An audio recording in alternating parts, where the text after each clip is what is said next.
స్వామివారి నుంచి పిలుపొచ్చింది. అందుకనేసి వెళ్తున్నాము. దైవ దర్శనము చాలా రోజుల తర్వాత మళ్ళీ ఒక మంచి పూజా వీడియోతో మీ ముందుకొచ్చాను.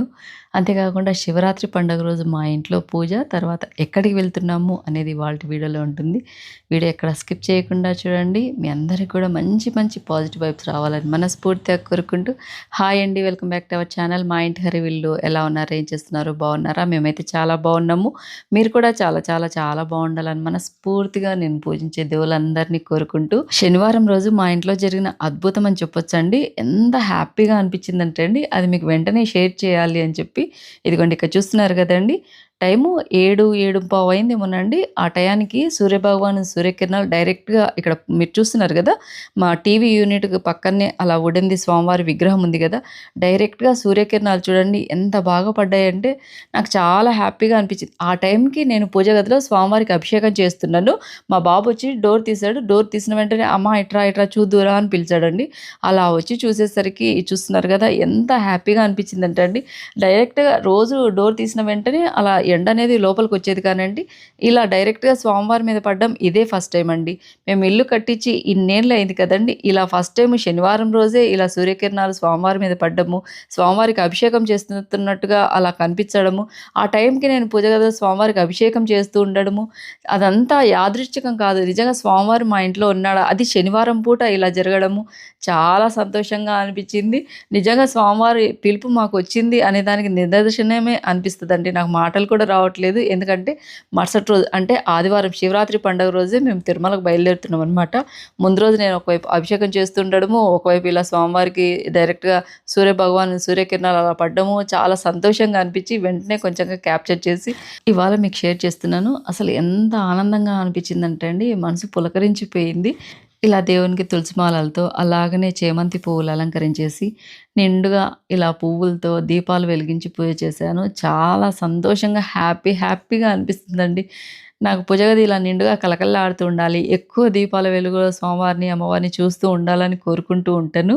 ఇవాళైతే శనివారం కదండీ! 7 పిండి దీపాలు, తర్వాత 7 నువ్వుల ఉండలు, తర్వాత పానకము, వడపప్పు అలాగనే ఆహ్, ఫ్రూట్స్ వచ్చేసి అరటిపండ్లు నైవేద్యంగా సమర్పించేసి పూజ చేసుకుంటే చాలా మంచిదండి. 7 శనివారాల వ్రతంలో కూడా ఇలా ఇన్ని దీపాలు వెలిగించి మనం ప్రసాదాలు సమర్పించేసి పూజ చేయాలని ఉంటుంది కదండీ! ఒకవేళ మనకి 7 శనివారాల వ్రతం చేయడానికి వీలు లేనప్పుడు కూడా మనము నెలలో ఒక రోజు గానీ, లేకుంటే శనివారం రోజు గానీ, లేకుంటే 2 వారాలు గానీ మనకు వీలున్నప్పుడు ఇలా పిండి దీపాలతో పూజ చేసుకుంటే చాలా చాలా చాలా మంచిదండి. నేనైతే 7 శనివారాల వ్రతం అయితే చేయట్లేదు కానండి. ప్రతి వారము నేను 7 వారాలు గుడికొస్తానని మొక్కుకున్నాననమాట. వాసాపుర శ్రీ లక్ష్మీ సమేత వెంకటేశ్వర స్వామి గుడికి. అలా గుడికి వెళ్తున్నాను. అంతేకాకుండా ఇంట్లో గూడా ఇలా 7 వారాలని కాకుండా నార్మల్‌గా ప్రతి శనివారం రోజు ఇలా 7 పిండి దీపాలు, అలాగే 7 నువ్వుల ఉండలు, పానకము, వడపప్పు, అంతేకాకుండా అరటిపళ్ళు నైవేద్యంగా సమర్పించేసి పూజ చేస్తున్నాను. నిజంగా అండి ఆ స్వామివారి అనుగ్రహం అందరికీ ఉంటుంది. మనకు శక్తి లేకపోయినా శక్తినిస్తాడనమాట భగవంతుడు. మనకు పూజ చేసుకోగలిగేంత శక్తినిస్తాడు. నాకు చాలా సంతోషంగా అనిపిస్తుందండి పూజ చేస్తే. అందుకనేసి ఎప్పుడన్నా శనివారం రోజు నేను వ్లాగ్స్ షేర్ చేసేటప్పుడు తప్పకుండా మా ఇంట్లో పూజ చేసుకున్న వీడియో అనేది మీకు షేర్ చేస్తుంటాను. ఎందుకంటే ఎవరికైనా ఒక్కరికన్నా యూజ్‌ఫుల్ అవుతుంది. మీరు కూడా ఎవరైనా పూజ చేసుకోవాలనుకున్న వాళ్ళు శనివారం రోజు ఈ విధంగా తప్పకుండా స్వామివారికి నైవేద్యాలు సమర్పించేసి పూజ చేసుకుంటే మీకు కూడా మంచి జరుగుతుందని ఒకే ఒక్క మంచి ఉద్దేశంతోనే వీడియోని షేర్ చేస్తుంటాను. ఇలా చూడండి పూజ అయిపోయిన వెంటనే లైట్స్ అంతా ఆఫ్ చేస్తే ఆ దీపాల వెలుగులో అసలు నిజంగా మనము ఏదైనా ఆలయంలో ఉన్నామా అన్నంత ఫీలింగ్ కలుగుతుందండి. మా పూజ గదిని అలాగనే దేవుళ్ళందరినీ చూస్తుంటే ఇలా పూజ చేసిన తర్వాత లైట్స్ అన్నీ ఆఫ్ చేసి అలాగనే కూర్చొనేసి ఓం శ్రీ మాత్రే నమః అనుకుంటూ కూర్చుంటాను. లేకుంటే ఓం నమో నారాయణాయ, ఓం నమో నారాయణ అనుకుంటూ నిజంగా అండి ఆ భావన వర్ణనాతీతం అనమాట. కోట్లు కాదండి. భక్తితో స్వామివారి ముందర కూర్చుంటే చాలు. మనం ఏమి కోరకపోయినా, మన మనసులో ఏ కోరికలున్నా, మనకి ఏది మంచైతే అది ఆ దేవుడు మాకు నెరవేరుస్తాడనేసి నేను నమ్ముతూ ఉంటాను. పూజ చేసేటప్పుడు ఎప్పుడైనా గానండి మనం అమ్మతో, మన సొంత తల్లిదండ్రులతో మనం ఎలా ఉంటామో, అలాగనే పూజ గదిలో ఉన్న దేవుళ్ళతో గూడా అలాగనే ఒక బాంధవ్యం అనేది ఏర్పరచుకున్నామనుకోండి, మనకు ఏదైనా బాధ కలిగినా, సంతోషం అనిపించినా వెంటనే స్వామివారి దగ్గర, అమ్మవారి ముందర మన బాధలు చెప్పుకునేసి, మనకేదన్నా సంతోషం అనిపించిన మాటలు చెప్పుకుంటుంటే అదొక బాంధవ్యం అనేది ఏర్పడుతుందనమాట. ఆ బాంధవ్యం ఉన్నప్పుడు మనం ఏమి కోరుకోవాల్సిన అవసరం లేదండి. మన కోరికలన్నీ మనం అమ్మకు ఏదైనా మనకు ఆకలని అమ్మకు చెప్పుకుంటామా, అమ్మ మనకు తినిపిస్తుంది గదా! అలా అలాగనే మనకి ఏది మంచిదనేది ఆ స్వామివారు, అమ్మవారే చూసుకుంటారు. మనం కోరకపోయినా కూడా కోరికలు నెరవేరుస్తుంటాడనమాట. ఇవాళ ఎందుకో నాకన్నీ ఇలా చెప్పాలనిపిచ్చేసి నేను చెప్తున్నాను. ఇంగా ప్రతి శనివారం రోజు ఇలా మేము గుడికి వెళ్తున్నాము. ఇన్ని వారాలు తిరుగుతున్నాము. ఆల్రెడీ ఒక వీడియో కూడా షేర్ చేశాను. అలా గుడికొచ్చామండి. ఇదిగోండి వెంకటేశ్వర స్వామి అనుగ్రహం అందరికీ ఉండాలి. అయ్యవారందరినీ చల్లగా చూడాలనేసి అక్కడ ఎక్కువగా వీడియోని షూట్ చేయలేకపోయాను. కొంచెంగా షూట్ చేసినది మీకు షేర్ చేశాను. ఇంకా నెక్స్ట్ డే అంటే శివరాత్రి పండుగ రోజే మేము ఇలా తిరుమలకి వెళ్తున్నామని చెప్పాను కదండీ! అక్కడ స్నాక్స్ అంటూ బయట తినడం ఎందుకు, ఏమైనా కొనుక్కోవడం ఎందుకని చెప్పేసి ఇంట్లో అప్పటికప్పుడు ఇలా మురుకులు చేస్తున్నాను. సింపుల్‌గా, ఈజీగా మనకు తొందరగా అయిపోయేటివి ఉండే స్నాక్స్‌లో అంటే మురుకులే కదండీ! ఇవైతే కొంచెం కారం కారంగా ఉంటాయి గనుక పిల్లలు ఇష్టంగా తింటారు. ఇంగ ఆల్రెడీ నువ్వుల ఉండలు మొన్న వీడియోలో షేర్ చేశాను గదా! ఇంగ నువ్వుల ఉండలు కూడానే అవి కొన్ని, ఇవి కొన్ని తీసుకెళ్దామని చెప్పేసి మురుకులు చేస్తున్నాను. ఇంకా ఇక్కడ మురుకు మేకర్ గురించి నేను సెపరేట్‌గా ఒక వీడియో షేర్ చేస్తానండి. ఇప్పుడైతే ఇవి ఎక్కువగా ప్రొడక్ట్స్ అవైలబుల్‌లో లేవన్నారు. అందుకనేసి మీకిప్పుడైతే వాటి డీటెయిల్స్ అన్నీ కూడా నేనేమి ఇవ్వట్లేదు. మురుకులు ఆయిల్ అస్సలు పీల్చుకోకుండా ఉండాలంటే ఏం లేదండి. నేను ఎతికిన బియ్యం పిండి అది కూడా ఏం మిక్స్ చేయను. మామూలుగా మనం శనగపిండిలో కొంచెం పుట్నాల పప్పుల పొడి వేస్తాను. ఒక కేజీ శనగపిండి అనుకోండి, ఒక 100 గ్రాములు లేకుంటే 150 గ్రామ్స్ వరకు నేను పుట్నాల పప్పుల పొడి వేసి, తర్వాత ఉప్పు, కారము, తర్వాత కొంచెం వాము, జీలకర్ర కావాలంటే జీలకర్ర వేయొచ్చు. నేనిక్కడ సన్న కారపూస చేశాను గనుక వామొక్కటి వేసి, కొంచెం వంట సోడా వేసి, కొంచెం గోరువెచ్చని నూనె పోసి బాగా మిక్స్ చేసి, ఇదిగోండి మరీ లూజ్‌గా పిండి కాకుండా కొంచెం గట్టి పిండి కలుపుకొనేసి మురుకులు ప్రిపేర్ చేస్తే అస్సలు ఆయిల్ అనేది పీల్చుకోకుండా ఉంటాయి. అంతేకాకుండా మరీ కట్టుగా ఏమి ఉండవండి. ఇంక నెక్స్ట్ డే అండి ఎర్లీ మార్నింగ్ అంటే టైం వచ్చేసి 4 అయిందేమోనండి. మహాశివరాత్రి పండుగ రోజు. అందరికీ ఆ శివయ్య ఆశీస్సులు ఉండాలని మనస్ఫూర్తిగా కోరుకుంటున్నాను. కొంచెం లేట్‌గా విషెస్ చెప్తున్నాను. ఏమనుకోద్దండి. అసలుకు ముందు రోజే చాలా లేట్ అయిందనమాట. తర్వాత శివరాత్రి పండుగ రోజంటే ఇంక మనకు హడావిడిగా ఉంటుంది. పైగా ఎర్లీ మార్నింగ్ మేము తిరుమల బయలుదేరాలి కదా అని నేనైతే 3:30కి లేచి ఇల్లంతా కసుగు ఊడ్చేసి, తర్వాత మాప్ పెట్టేసిన తర్వాత ఇలా తలస్నానం చేసి, ఫస్ట్ అయితే పూజ గది దేవుళ్ళందరినీ అలా పువ్వులతో అలంకరించేసి, ఇది చూడండి ఇంకా తెల్లవారలేదు. ఈ టైం వచ్చేసి 4:30 అలా అయిందేమోనండి. అమ్మ కొంచెం క్యాప్చర్ చేసింది. తర్వాత నేనైతే ఇక్కడ పాయసం ప్రిపేర్ చేశాను. పెసరపప్పు అలాగనే బియ్యం కలిపేసి పాయసం చేశానండి. చాలా టేస్టీగా ఉంటుంది. ఒకసారి తప్పకుండా ఈ విధంగా ట్రై చేయండి. ఇంకా పాయసం అంటే ఏం లేదండి. మనం పెసరపప్పు కొంచెం ఎక్కువగా ఉండాలి. అలాగనే బియ్యం కొంచెం తక్కువగా ఉండేటట్టుగా చూసుకునేసి ఒక 3, 4 విజిల్స్ వచ్చేంత వరకు ఉడికించిన తర్వాత మనము ఎంత స్వీట్ కోసం ఎంత తగినంత బెల్లం వేసి, అది బాగా కరిగేంత వరకు మిక్స్ చేసి వాటర్ అంటూ ఏం వేయద్దండి. కుక్కర్‌లో ఫస్ట్ మనము ఉడికించేదానికి బియ్యము, పెసరపప్పు ఉడికించేదానికి వేసిన నీళ్ళే అనమాట. అవి బాగా ఉడికిన తర్వాత ఏం చేయాలంటే అండి, బెల్లం వేసి, బెల్లం బాగా కలిపేసి ఉడికిన తర్వాత మనము ఇంగ నెయ్యి తాలింపు, జీడిపప్పు ఏవైనా గాని డ్రై ఫ్రూట్స్ వేసి, ఆ తర్వాత లాస్ట్‌లో స్టవ్ కట్టేసే ముందుగా మనం కాచి చల్లార్చిన పాలు పోసామనుకోండి సూపర్ టేస్టీగా ఉంటుంది. నేనిక్కడ చూపిచ్చేదొకటి, మాట్లాడేదొకటి అని మాత్రం అనుకోవద్దండి. Recipe details అవన్నమాట. ఇంగ మా ఇంట్లోనే ఒక పెద్ద సైజ్ పాట్‌లో బిల్వం మొక్క వేశానండి. మహాశివరాత్రి గదా! కొంచెం స్వామివారికి బిల్వం ఆకులు, పత్రాలు పెడదామని చెప్పేసి ఇక్కడ నేను, అమ్మ ఇద్దరం కలిసి ఇంగ బిల్వ పత్రాలు పెట్టేసి స్వామివారికి పూజ చేస్తున్నాము. నైవేద్యంగా అయితే బియ్యం పాయసం అదే పెసరపప్పు, బియ్యం పాయసం నైవేద్యంగా సమర్పించేసి పూజ చేసాము. ఇప్పుడు టైం వచ్చేసి దగ్గర దగ్గర 5:30 అలా కావచ్చిందండి. ఇదిగోండి కొబ్బరికాయ కొట్టేసి, ఇలా నిండుగా చేమంతి పువ్వులతో అలంకరించేసి పూజ చేశాను.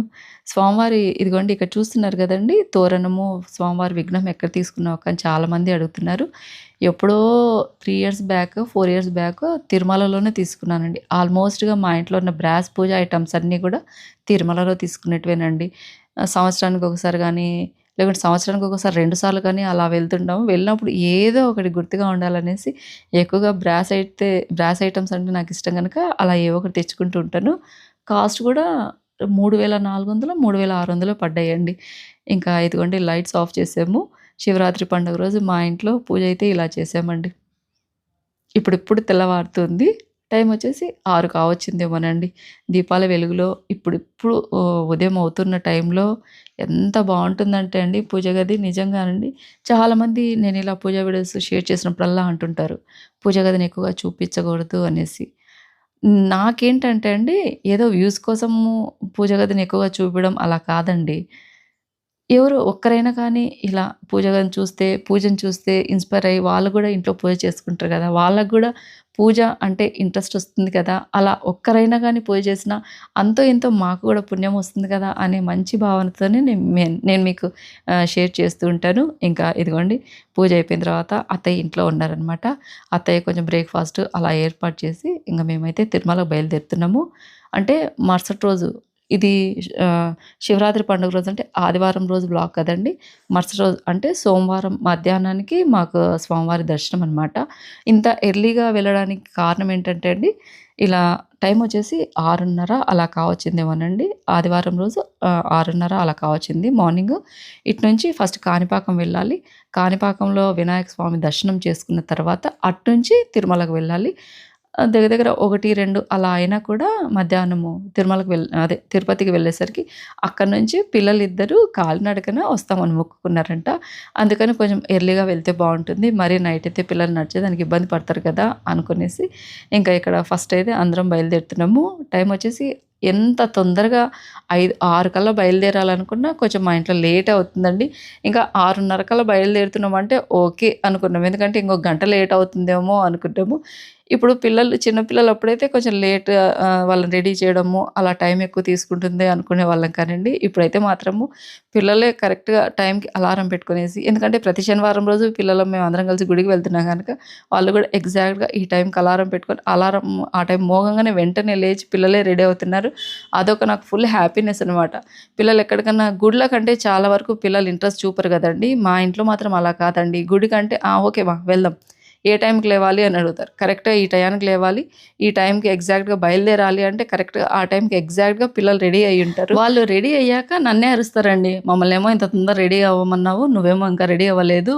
నీకెప్పుడు పనులే సరిపోతాయి అంటుంటారు. ఎందుకనండి, సర్జరీ అయిన తర్వాత కొంచెం పనులు నిదానం అయితున్నాయేమో అని నాకే అనిపిస్తుంది. ఎంత ఫాస్ట్‌గా చేస్తున్నా కూడా పనులేమో నిదానమే అనిపిస్తుందండి. అలా ఒక గంట ముందనుకున్నా, ఒక గంట లేట్ అలా బయలుదేరుతుంటాము ఎక్కడికి వెళ్ళినా కానీ. కానీ ఈసారి ఒక అర్ధగంటనే లేట్ అయినట్టుందండి. 6:30కి అలా బయలుదేరాము. ఇంకా కడప దగ్గరనేమో కొంచెం ఇలా ఆగి బ్రేక్‌ఫాస్ట్ అనేది చేస్తున్నామండి. నేనైతే ఇలా ఇడ్లీ తీసుకున్నాను. ఇడ్లీ సాంబార్. పిల్లలైతే ఆనియన్ దోస, మసాలా దోస ఏమో తీసుకున్నారు. మా వారు కూడా ఇడ్లీనే తిన్నామండి. బయటికి వెళ్ళినప్పుడు కొంచెం ఇడ్లీ, సాంబార్ అలా అయితే వేడి వేడిగా బావుంటుంది కదా అని నేనెక్కువ అవే ప్రిఫర్ చేస్తుంటాను. లేకుంటే గనుక పెసరట్టు తింటానండి. ఇక్కడ పెసరట్టు లేదన్నారు. దోస ఎందుకులే అని చెప్పేసి నేనైతే ఇడ్లీనే తిని ఇంగ అటునుంచి కాణిపాకం వచ్చామండి. కాణిపాకం వచ్చేసరికి 11:30 అలా అయినట్టుంది టైము. ఫుల్ రష్ ఉన్నారండి. ఎందుకంటే మహాశివరాత్రి పండుగ రోజు కదా! ఎక్కువ రష్ ఉన్నారు. అది కాక కార్లు సరిగ్గా ఆపేదానికి పార్కింగ్ గూడా లేదనమాట. మేము దిగేదానికి గూడా వీలు లేదు. అలా ఉన్నింది. పైగా 12 గూడా కాలేదండి టైము. ఫుల్లు బీభత్సంగా ఎండ ఉన్నిందండి. ఇప్పుడు ఫిబ్రవరినే గదా! మరీ ఎండాకాలం కూడా కాదు. అయినా గూడా ఎండలు విపరీతంగా ఉన్నాయి. పైగా ఫుల్లు రద్దీ ఉండడం వల్ల ఒక గంట టైమేమో తీసుకుందండి.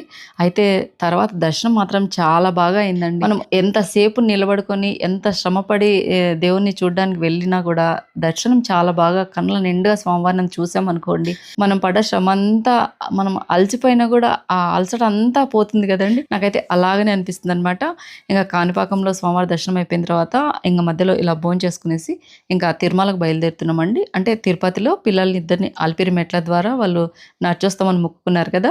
వాళ్ళని అట్లా నడకదారిన వాళ్ళని పంపించి మేమైతే కార్‌లో వెళ్దాము అని ఇక్కడ బయలుదేరాము.